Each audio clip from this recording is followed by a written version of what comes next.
Hello everyone and welcome to AAA Ace Accounts with Tanikant. Welcome back. हम पढ़ रहे थे इशू ऑफ डिबेंचर्स दोस्तों, और आज के पर्टिकुलर वीडियो सेशन में हम कुछ और क्वेश्चन करने वाले हैं इशू ऑफ डिबेंचर से रिलेटेड ही।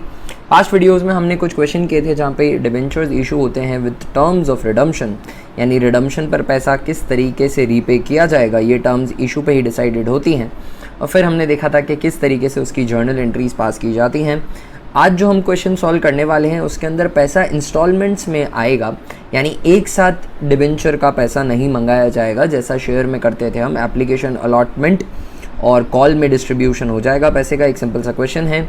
एक क्वेश्चन हम करेंगे issue of debentures for consideration other than cash का, और साथ ही मैं आपको समझाऊंगा कि क्या होता है issue of debenture as collateral security if the time permits.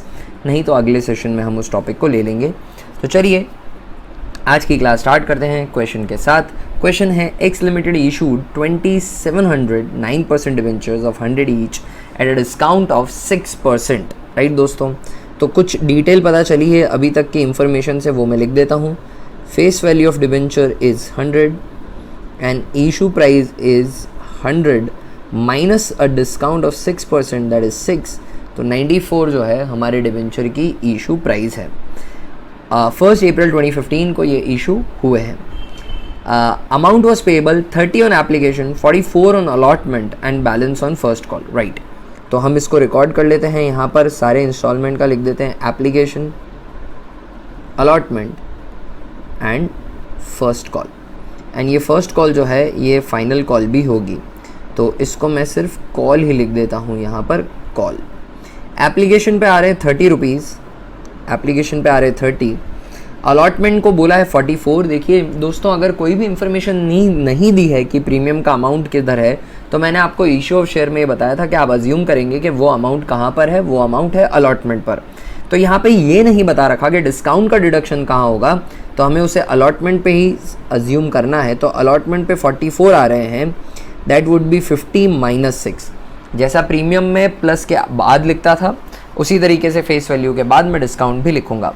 तो टोटल मनी रिसीव होनी है दोस्तों 94 की, टोटल फेस वैल्यू रिसीव होनी है 100 की। अभी 50 प्लस 30 80 रुपीज़ की फेस वैल्यू आ चुकी है, तो फाइनल कॉल जो आएगी वो 20 रुपीज़ की आएगी, बैलेंसिंग फिगर।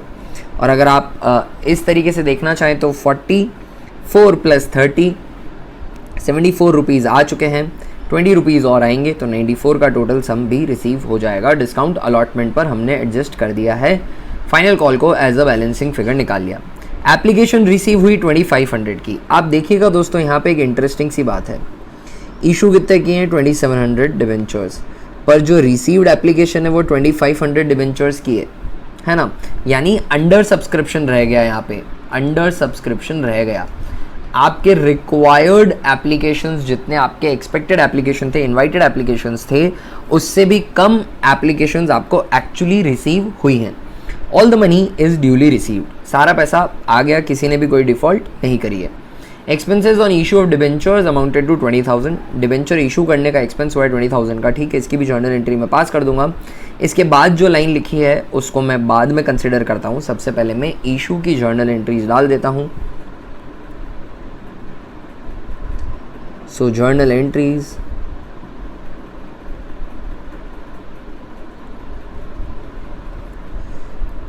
डेट,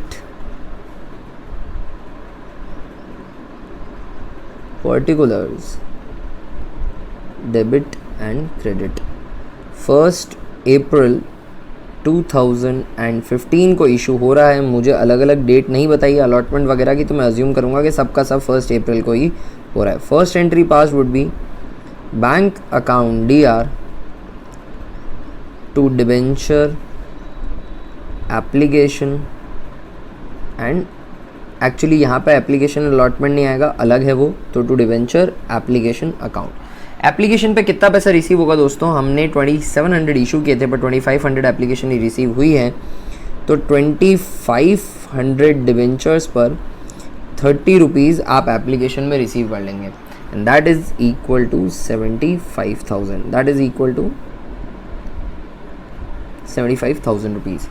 ये एप्लीकेशन पे मनी रिसीव कर ली हमने। अब इस पैसे को अपोर्शन कर देते हैं दोस्तों। सेकेंड एंट्री डल जाएगी, debenture application account DR to blank percentage debenture 9% debenture to 9% debenture account. तो 75,000 रुपीज़ यहाँ पे मैं डिवेंचर में क्रेडिट कर दूँगा। ये हमारा डिवेंचर का एप्लीकेशन मनी अपोर्शन हो गया दोस्तों। अब हम अलॉटमेंट ड्यू करेंगे तो उसकी एंट्री डलेगी। अब हम अलॉटमेंट पहले ड्यू करेंगे तो debenture allotment account DR, debenture allotment account DR। यहाँ पे डिस्काउंट है दोस्तों तो अभी डेबिट कर दिया जाएगा। Discount on issue of debenture account DR, बिल्कुल इशू ऑफ शेयर की तरह एंट्री डलेगी। वहाँ पे डिस्काउंट नहीं होता है, पर हमने discount on issue of debenture को पोस्ट करने की, जर्नल एंट्री में रिकॉर्ड करने की बहुत सारी एंट्रीज प्रैक्टिस करी प्रीवियस वीडियो में। तो आपको पता है कि discount on issue of debenture debit होता है टू 9% डिवेंचर अकाउंट। ये जो डिवेंचर का अमाउंट है ये हमेशा फेस वैल्यू से बनाया जाएगा। तो 2500 डिवेंचर्स पर फेस वैल्यू जो है दोस्तों 50 रुपये की उस पर बनाया जाएगा। डिस्काउंट में हम लिख देंगे 2500 डिवेंचर्स पर 6 रुपये का डिस्काउंट है 6% के हिसाब से, और 2500 डिवेंचर्स पर 44 रुपीज़ आप बैंक में रिसीव करेंगे। 44 रुपीज़ आप बैंक में रिसीव करेंगे, राइट। तो 2500 इंटू 50 इज़ 1,25,000 यहाँ क्रेडिट हो जाएगा। डिस्काउंट में आ जाएगा 2500 इंटू 6 दैट इज़ 15,000। और डिवेंचर एप्लीकेशन अलॉटमेंट में आप बैलेंसिंग फिगर भी लिख सकते हैं या फिर 2500 इंटू 44 भी कर सकते हैं। तो काफ़ी एविडेंट है, यहाँ पर आ जाएगा 1,10,000। ये डिवेंचर अलॉटमेंट में हम डेबिट कर देंगे।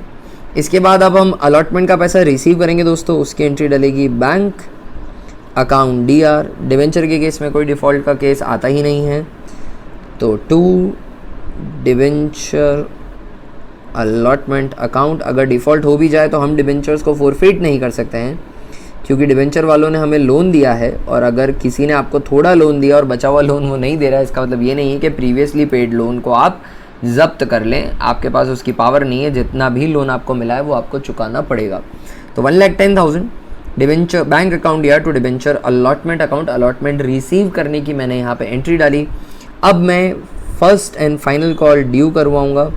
तो debenture final call account DR to 9% debenture account, to 9% debenture account. Final call जो है दोस्तों, फाइनल कॉल है 20 रुपीज़ की 2500 डिवेंचर्स पर।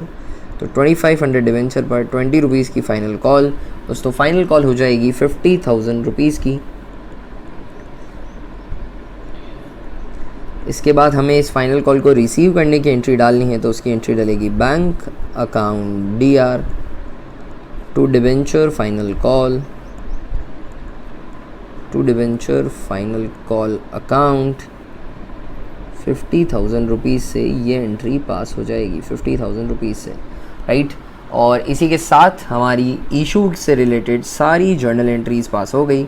Expense on issue of debenture है तो इसको भी मैं डेबिट कर देता हूँ। इसकी जर्नल एंट्री डाल देता हूँ। क्वेश्चन के अंदर कहा है, बहुत ही सिंपल है, expense on issue of debenture account DR to bank account. ये पैसे हमें पे करने पड़े होंगे। तो expense on issue of debenture account DR to bank account.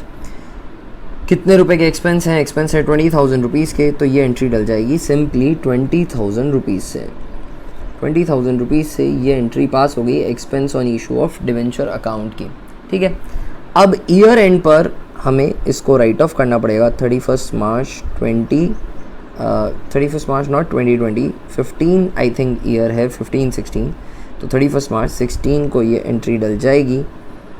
Question में पढ़ते हैं किस तरीके से राइट ऑफ करना है। तो क्वेश्चन ने स्पेसिफिकली बताया है। वैसे अगर स्पेसिफिकली नहीं बताया होता तो during the life of debentures discount on issue को राइट ऑफ करते, पर यहाँ पे लिखा है company decided to write off 1/4 of the expenses on issue of debenture account and discount on issue of debenture account from statement of profit and loss account each year.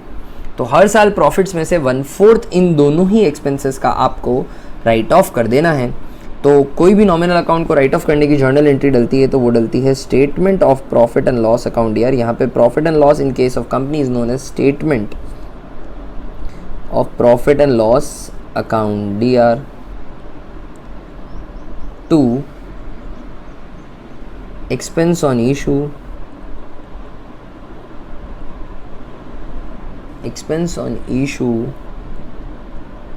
of debenture account to discount on issue of debenture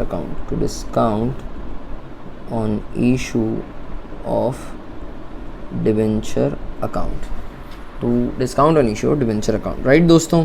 अब देखिएगा 1/4 right of करना है दोनों expenses का amount हमें clear है। Discount है 15,000 का, 15,000 का 1/4 हो जाएगा 3750 एंड एक्सपेंस ऑन इशू है 20,000, इसका 1/4 हो जाएगा 5,000। तो एक्सपेंस ऑन इशू का 1/4 5,000 राइट ऑफ कर देता हूँ यहाँ पे, और 3,750 डिस्काउंट ऑन इशू का भी 1/4 में राइट ऑफ कर देता हूँ। टोटल राइट ऑफ होगा 8,750, ये मैं डेबिट कर देता हूँ statement of profit and loss account में, और ईयर एंड पर ये एंट्री पास कर दी जाएगी। प्रॉफिट्स में से इतना अमाउंट रिड्यूस कर दिया जाएगा। इसी के साथ दोस्तों ये क्वेश्चन हमारा कंप्लीट होता है। आई होप ये क्वेश्चन इंस्टॉलमेंट में अगर पैसा आता है तो किस तरीके से एंट्री डलती है आपको समझ में आया होगा। मुझे नहीं लगता इसमें कुछ ज़्यादा डिफ़िकल्टी आपको लगी होगी। बिल्कुल इशू ऑफ शेयर के जैसा ही है, एग्जैक्ट रेप्लिका है रादर उसका, और काफ़ी सिंपल सा है। इसमें 4 फीचर नहीं होता, री इशू वगैरह का कुछ भी सिचुएशन नहीं होता है। इस तरह के क्वेश्चन के आने के चांसेस भी काफ़ी कम हैं, क्योंकि विद टर्म्स ऑफ रिडम्पशन वगैरह वाला क्वेश्चन ज़्यादा आता है, उसकी प्रोबेबिलिटी ज़्यादा है, क्योंकि वहाँ पे कुछ यूनिक है, different from issue of share है। जैसा कि हमने दोस्तों इशू ऑफ शेयर में समझा था कि shares can be issued for consideration other than cash, यानी हमें डिबेंचर इशू, शेयर इशू करने के बदले पैसा नहीं मिलता बल्कि उसकी जगह एसेट मिलता है, या कुछ बिजनेस के एसेट्स एक्वायर होते हैं और कुछ लाइबिलिटीज़ भी एक्वायर होती हैं, पर उसके बदले हम कैश पेमेंट करने की बजाय, उन नेट एसेट्स के अगेंस्ट कैश देने की बजाय हम शेयर्स इशू कर देते हैं। वैसे ही डिबेंचर्स भी on exactly the same concept, debentures भी इशू हो सकते हैं for consideration other than cash, यानी हम कोई एसेट एक्वायर करेंगे और उसके बदले, या बिजनेस एक्वायर करेंगे और उसके बदले हम हमारी कंपनी के डिबेंचर्स उस वेंडर को, उस सप्लायर को इशू कर देंगे। उसी के जैसा एक क्वेश्चन है, अच्छा इंटरेस्टिंग क्वेश्चन है, चलिए इसे सॉल्व कर दें। Z limited purchase the machinery from K limited. Z limited ने, Z लिमिटेड ने रादर मशीनरी परचेज करी है K लिमिटेड से। Z limited paid K limited as follows. इन्होंने पेमेंट कैसे किया है ना ये बता रखा है, परचेजिंग कंपनी ने किस तरीके से पेमेंट किया है ना ये बता रखा है। By issuing 5,000 equity share of 10 each eight a premium of 30%, okay. By issuing 1,008% debentures of 100 each at a discount of 10%। बाकी सब क्वेश्चन में एसेट की वैल्यू हमें दे रखी होती थी और नंबर ऑफ डिबेंचर्स या नंबर ऑफ शेयर्स हमें निकालने पड़ते थे by applying the formula purchase consideration upon issue price. यहाँ पे नंबर हमें आगे से निकाल के दे रखा है, 5,000 इक्विटी शेयर है, 1,000 डिबेंचर्स हैं, और बैलेंस जो है वो प्रॉमिसरी नोट दिया 48,000 का। तो इन तीनों जर्नल एंट्रीज में जो अमाउंट पेड है, सम पेड है, इसकी अगर मैं टोटल कर दूंगा तो मुझे फर्स्ट जर्नल एंट्री का अमाउंट पता पड़ जाएगा, एसेट का अमाउंट पता पड़ जाएगा। तो सबसे पहले तो क्या है, 5 journal entries in the books of purchase for machinery and payment to K limited in the books of Z limited. तो in the books of purchasing company, in the books of Z Limited, journal, serial number, particulars, debit and credit, serial number, particulars, debit and credit। जो first journal entry डलेगी वो डलेगी asset account DR, जो भी asset हमने purchase किया, machinery purchase करी है तो machinery account DR, machinery account DR, और हमने परचेज किया है हमारे वेंडर से, और वेंडर का नाम है K limited. Machinery account DR to K limited account, machinery account DR to K limited. अब इसके अंदर कितना अमाउंट आएगा ये हमें पता करना है, तो अभी ब्लैंक छोड़ देता हूँ। अब मैं K लिमिटेड को पेमेंट कर रहा हूँ। सेकेंड एंट्री के लिमिटेड अकाउंट DR, हम इनको 5000 इक्विटी शेयर इशू कर रहे हैं एट अ प्रीमियम ऑफ 30%। तो K limited account DR to equity share capital account to security premium reserve account. हम डिवेंचर्स इशू शेयर्स इशू कर रहे हैं एट अ प्रीमियम। 30% की प्रीमियम है 10 रुपये के शेयर पर, तो 10 रुपये के शेयर पर 30% की प्रीमियम है, यानी 3 रुपये की प्रीमियम हो जाएगी। नंबर ऑफ शेयर्स कितना है 5000 है, तो ये एंट्री बढ़ेगा, आराम से डल जाएगी। 5000 इंटू 10, इस अमाउंट से इक्विटी शेयर कैपिटल क्रेडिट हो जाएगी। और 30% की प्रीमियम है, यानी 5000 इंटू 3, इस अमाउंट से प्रीमियम क्रेडिट हो जाएगी। तो 50,000 रुपये कैपिटल में लिख दिए जाएंगे दोस्तों, और 15,000 रुपये प्रीमियम में लिख दिए जाएंगे। शेयर्स के थ्रू के लिमिटेड का पेमेंट हुआ है वर्थ 65,000। ये सेकेंड एंट्री डन हो गई हमारी। थर्ड एंट्री पास करते हैं हम, वो एंट्री डलेगी K limited account DR to discount पे डिवेंचर्स इशू हुए हैं, तो डिस्काउंट ऑन इशू डेबिट हो जाएगा। K limited account DR discount on issue of debentures account DR to discount on issue of debenture account DR to 8% debenture account, to 8% debenture account. ये हमने issue किए debenture for consideration other than cash, right दोस्तों। तो अब यहाँ पर हम देखते हैं कितने नंबर ऑफ डिवेंचर्स है। 1000 डिवेंचर्स हैं, 100 रुपये का एक डिवेंचर है, 10% का डिस्काउंट है, यानी 10 रुपये का डिस्काउंट है। तो डिस्काउंट में आ जाएगा 1000 इंटू 10, के लिमिटेड के अगेंस्ट आ जाएगा 1000 इंटू 90, और डिवेंचर जो है वो फेस वैल्यू से बनते हैं हमेशा 1000 इंटू 100। तो 1 लाख रुपीज़ तो आ जाएंगे अगेंस्ट डिवेंचर्स। 10,000 रुपये का हमने डिस्काउंट दे दिया, और 90,000 वर्थ का कंसिडरेशन यहाँ पे हुआ है थ्रू इशू ऑफ डिवेंचर्स के लिमिटेड को। ठीक है दोस्तों।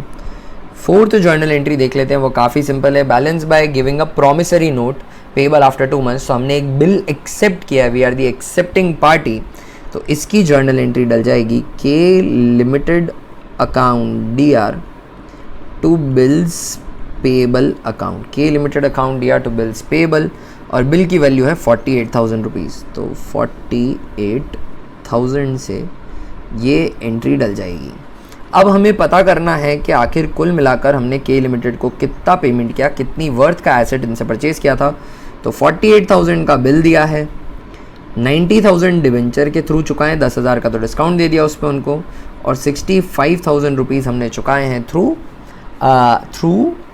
Issue of equity share at premium. तो के लिमिटेड जितने भी अमाउंट से डेबिट हो रहा है, इन सब की सम टोटल से वो ऊपर क्रेडिट होना चाहिए। तो इसकी टोटल कर लेते हैं 65,000 plus 90,000 plus 48,000, that is 2,03,000, that is 2,03,000। यानी जो एसेट हमने परचेज़ किया होगा उसकी वर्थ होगी 2,03,000 रुपीज़। ये हमसे छुपा रखा था, जो हमने निकाल लिया। जितना भी हम टोटल पेमेंट कर रहे हैं, ऑफ कोर्स उतने ही रुपए का वो एसेट रहा होगा। हम क्यों उन्हें ज़्यादा पेमेंट करेंगे, there are no reason for it. तो ये जर्नल एंट्रीज़ हमने पास करी। Journal entries in case debentures are issued for consideration other than cash, या shares are issued for consideration other than cash। ये दोनों ही issue of shares या debentures for consideration other than cash is very similar topic। तो दोनों का साथ में आप shares का रिविजन मान लीजिए, debenture का लर्निंग मान लीजिए, राइट। तो एक और क्वेश्चन चलिए अब हम करते हैं दोस्तों, जहाँ पर हम बिज़नेस परचेज़ करेंगे और उसके बदले हम कैश देने की बजाय हम डिवेंचर्स इशू कर लेंगे for consideration other than cash. Question है आपके सामने, चलिए हम इसे सॉल्व करते हैं। पास्ट एग्जामिनेशन क्वेश्चन है, as you can see CBSE 2008 all India set C में आया। क्वेश्चन है दोस्तों, Shruti limited bought the business of Shinke limited on 1st April 2007 consisting of sundry assets 5,60,000 and creditors 1 lakh for a purchase consideration of 5 lakh। तो सबसे पहले हमें business purchase की entry डालनी है। नीचे का journal entries in the books of Shruti limited. Shruti limited is the buying company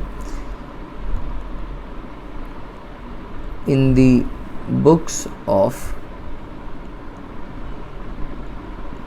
Shruti limited, in the books of Shruti limited हमें जर्नल एंट्रीज पास करनी है।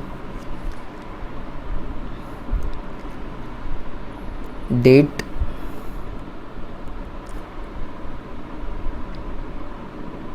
Journal date, particulars, debit and credit, date, particulars, debit and credit, right. तो purchase करा है हमने 1 अप्रैल 2007 को, business purchase किया है 1 अप्रैल 2007।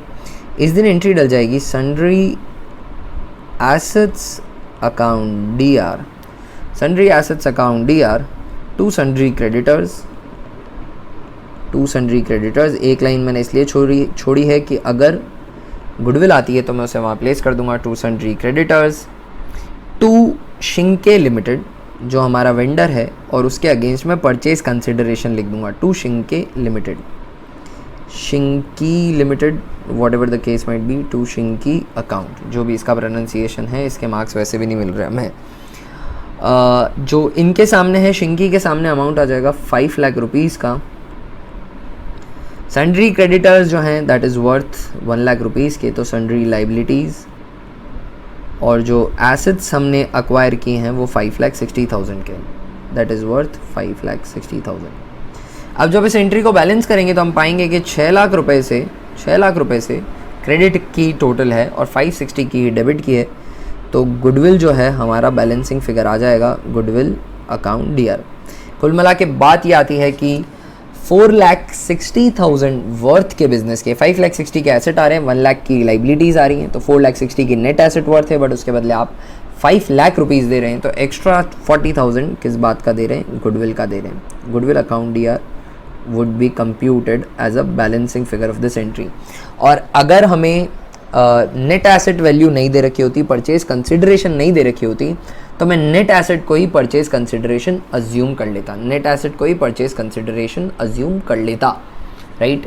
ओके, आगे देखते हैं क्वेश्चन के अंदर क्या कह रखा है। 1 lakh was paid in cash on 3rd of April 2007, ठीक है।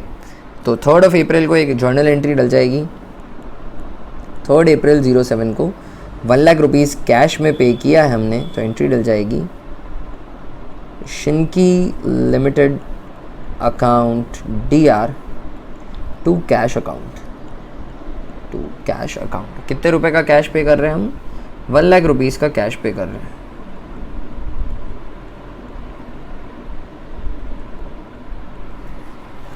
वन लाख रुपीज़ का कैश पे कर रहे हैं, और 5th of April को हम डिबेंचर्स इशू कर रहे हैं, 5th April 07 को।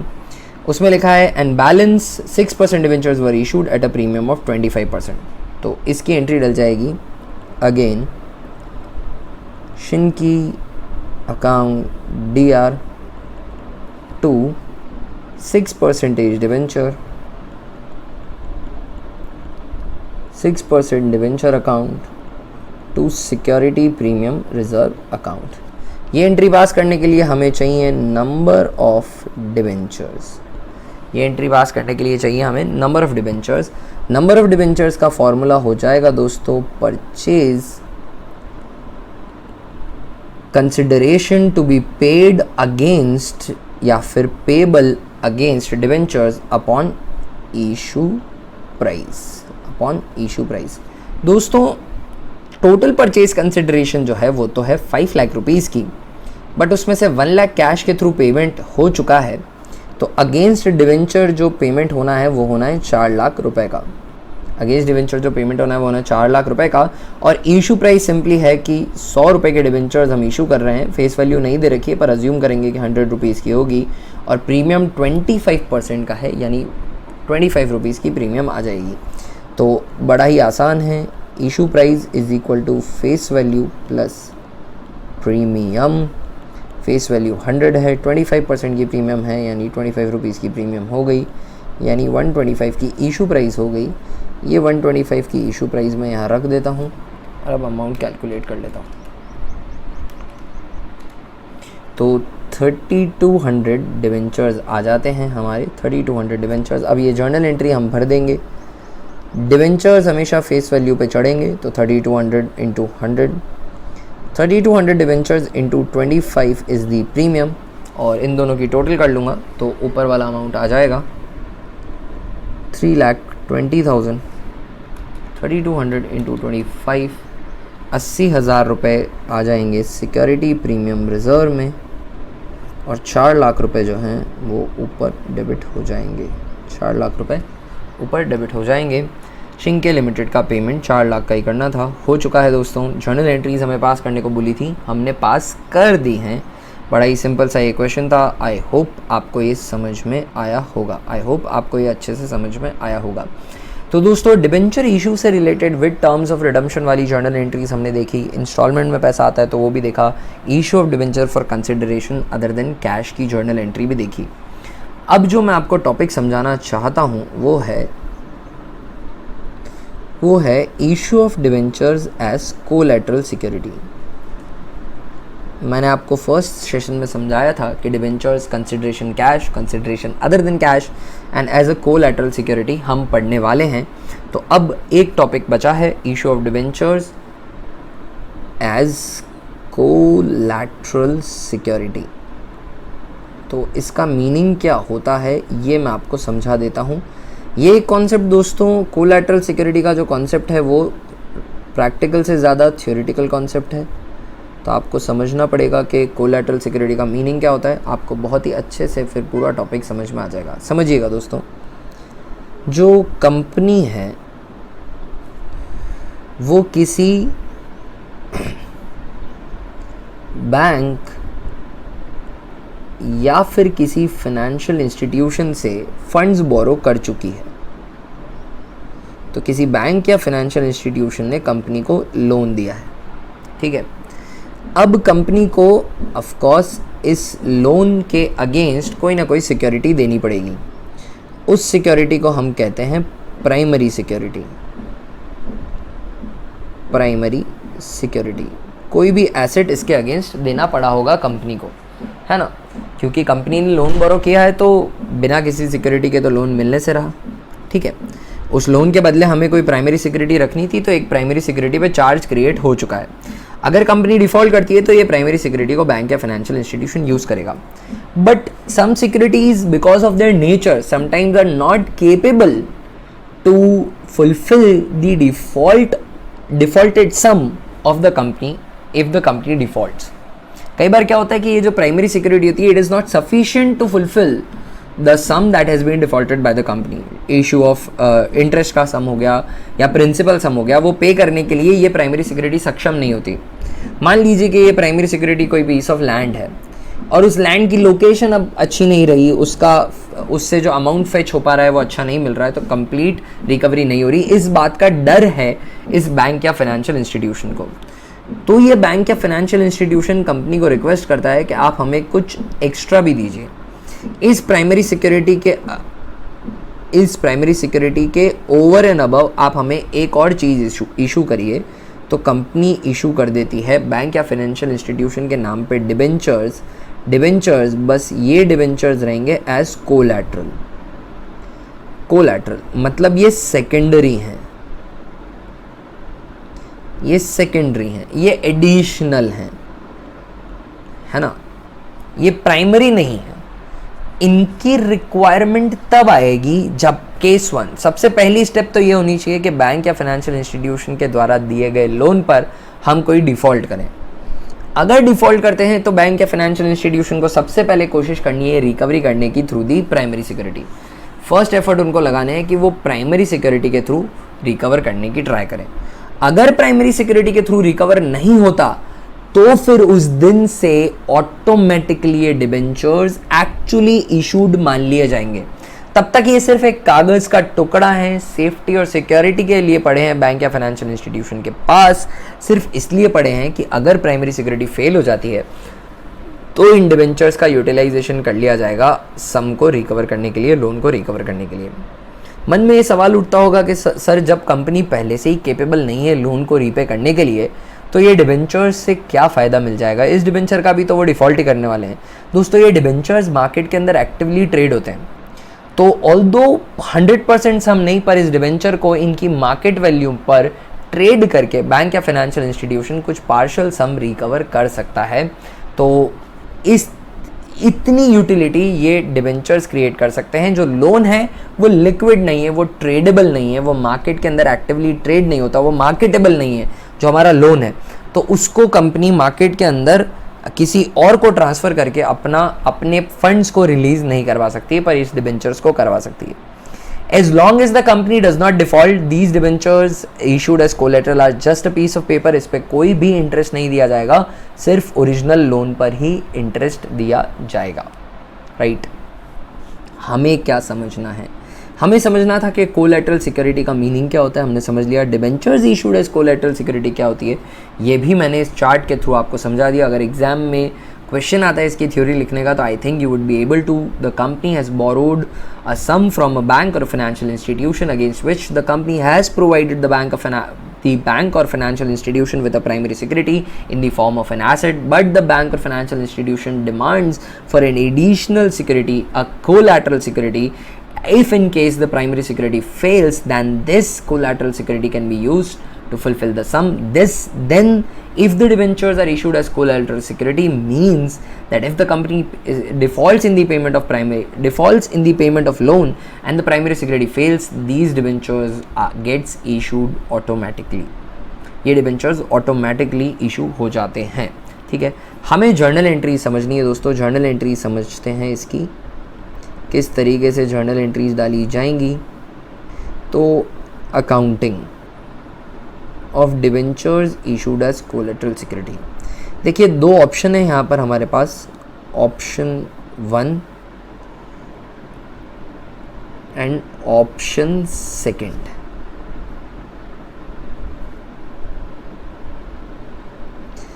देखिए जब डिबेंचर एक्चुअली इशू किए जा रहे हैं, इशू करने का मतलब है जब हम इसे सिक्योरिटी की तरह दे रहे हैं, तब वो टेक्निकली इशू तो हो ही नहीं रहे, वो तो एक पीस ऑफ पेपर है जो हम एक एज अ सिक्योरिटी फॉरवर्ड कर रहे हैं।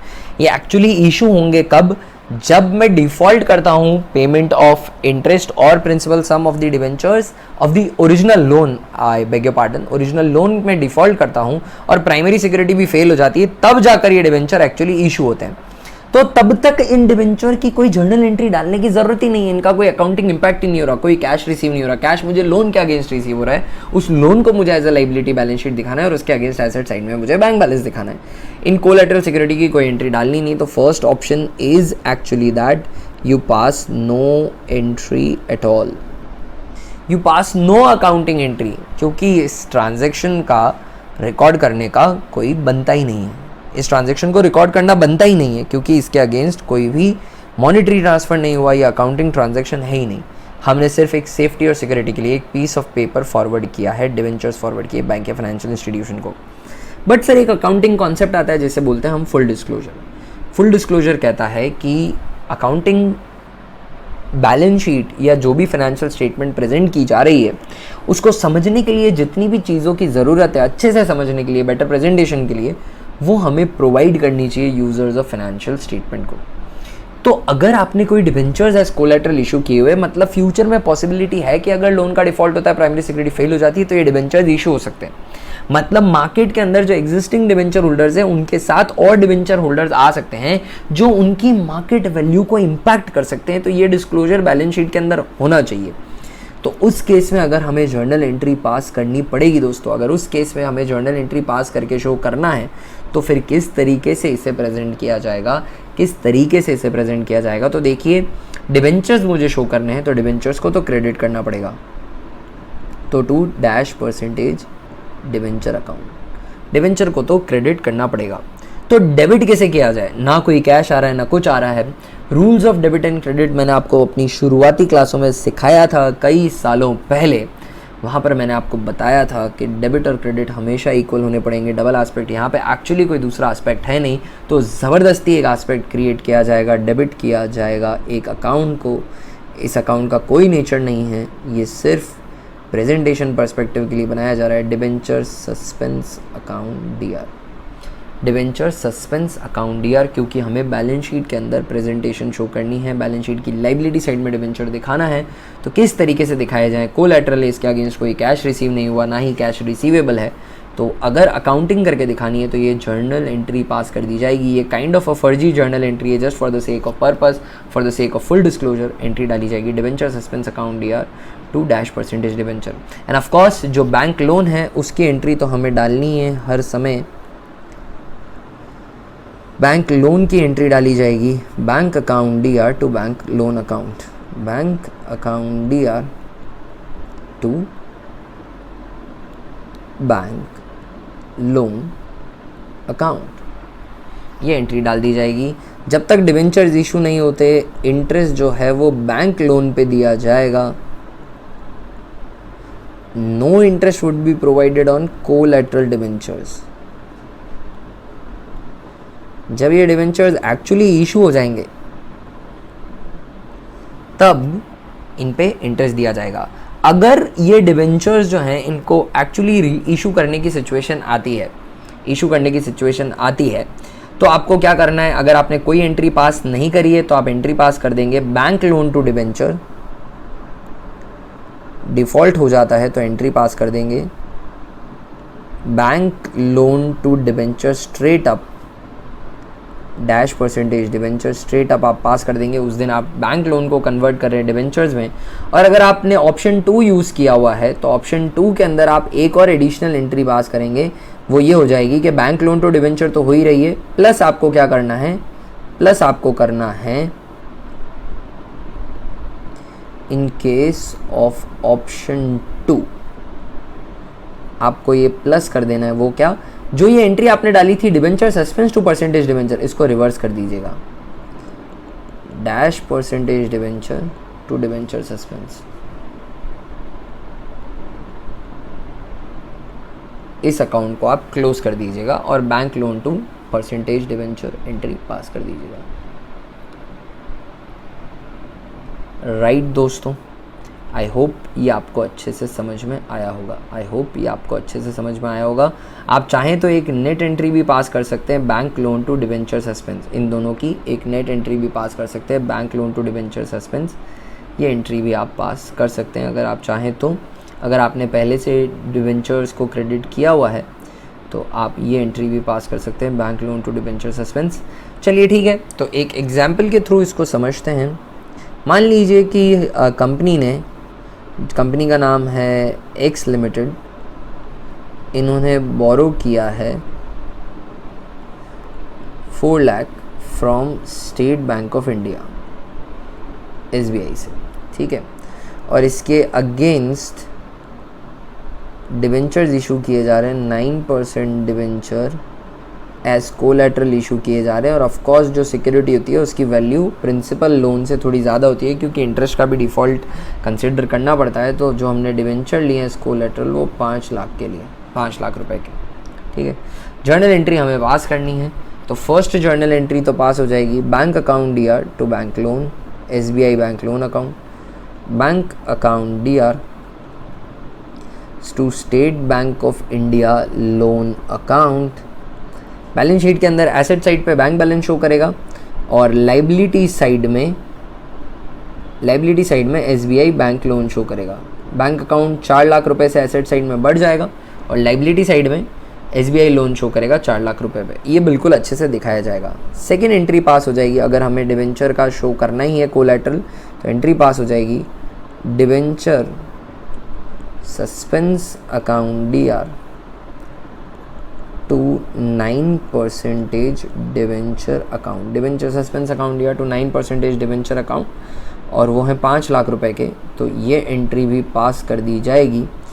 जब बैलेंस शीट के अंदर इसका प्रेजेंटेशन दिया जाएगा दोस्तों, तो लाइबिलिटी साइड के अंदर बैंक लोन तो दिखाया जाएगा ही लॉन्ग टर्म लोन के अंदर, पर ये 9% डिबेंचर कैसे दिखाए जाएंगे आप समझिएगा। इनर कॉलम के अंदर दिखाए जाएंगे 9% डिबेंचर्स और इनमें से 5 लाख रुपीज़ के इनर कॉलम में शो किए जाएंगे और इनमें से आप लेस कर देंगे डिबेंचर सस्पेंस को आप लेस कर देंगे। जब आप शेड्यूल 3 अच्छे से पढ़ लेंगे तब आपको ये और डिटेल में समझ में आएगा। फिलहाल के लिए इतना समझना काफ़ी है। आउटर कॉलम में नील जाएगा क्योंकि एक्चुअली इस ट्रांजैक्शन का डिबेंचर इशूड एज कोलैटरल का बैलेंस शीट पे एक्चुअली कोई इम्पैक्ट हो नहीं रहा है। तो 9% डिबेंचर इनर कॉलम में आ जाएगा, डिबेंचर सस्पेंस उसमें से सब्ट्रैक्ट हो जाएगा, आउटर कॉलम में नील आएगा। इसके ऊपर बैंक लोन जो है वो 4 लाख पे शो करता रहेगा और जब अगर डिफ़ॉल्ट हो जाती है तो इसकी रिवर्सल एंट्री पास हो जाएगी। वो मैंने आपको ऊपर समझा ही दिया है। तो आई होप दोस्तों आपको ये टॉपिक, ये कॉन्सेप्ट अच्छे से समझ में आया होगा डिबेंचर का। तो डिबेंचर वाले चैप्टर में हमें पढ़ना था इशू ऑफ डिबेंचर की journal entry with terms of redemption में समझा चुका हूँ। डिबेंचर अगर इंस्टॉलमेंट में मनी रिसीव होती है तो कैसे जर्नल एंट्री डलती है ये भी हमने देखा। बिजनेस परचेज या एसेट परचेज के against if the debentures are issued for consideration other than cash, उसमें कैसे जर्नल एंट्री है ये भी हमने समझा। Issue of debenture as collateral security का कॉन्सेप्ट भी मैंने आपको एक्सप्लेन किया। Interest on debentures and writing off loss on issue रह जाता है, वो टॉपिक मैं आगे आने वाले सेशंस में आपको समझाऊंगा। इस क्लास के साथ, इस सेशन के साथ, इस असाइनमेंट के साथ जो भी क्वेश्चन मिलते हैं उसकी प्लीज़ अच्छे से प्रैक्टिस कर लीजिएगा। कोई भी डाउट है feel free to reach out to me. Until next class दोस्तों, bye. I wish that you have a very very good day today.